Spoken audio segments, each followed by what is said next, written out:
আসসালামু আলাইকুম। আমি জান্নাতুন নাইমা ময়মনসিংহ থেকে বলছি।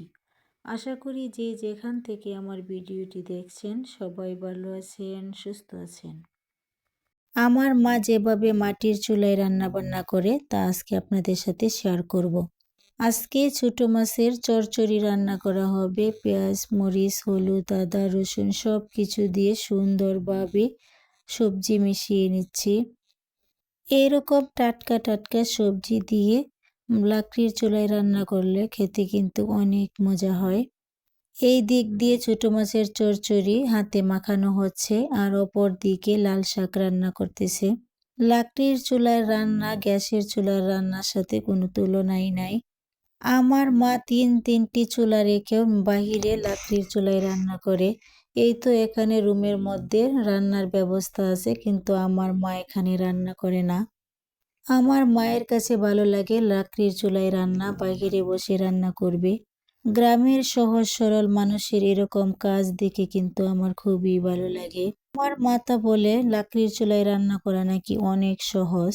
এই তো একটি চুলা দেখতে পারছেন, এখানে ব্যবস্থা আছে, কিন্তু আমার মা এখানে রান্না করে না। তারপর এই যে আরেকটা চুলার ব্যবস্থা আছে, এখানে সব ধরনের কাজকর্ম করে কিন্তু রান্না করে না।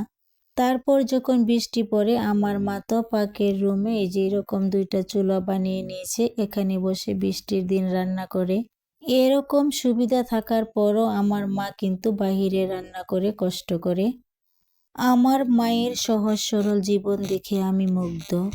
আমরা সবাই বলি আমার মাকে রুমের মধ্যে রান্না করতে, কিন্তু আমার মা বলে বাহিরে রান্না করতেই নাকি ভালো লাগে। বাহিরে চুলার মধ্যে তরকারি রান্না হচ্ছে আর আমি রুমের মধ্যে নিয়ে আসছি ফুলকপির বড়া করার জন্য। ফুলকপি বাফ দেওয়ার জন্য আমি চুলায় নিয়ে আসছি আর আমার মা তো ডাকাডাকি করতেছে বাহিরে নেওয়ার জন্য। আমার মা বলতেছি তরকারি রান্না হয়ে গেছে, বাহিরে নিয়ে আসো।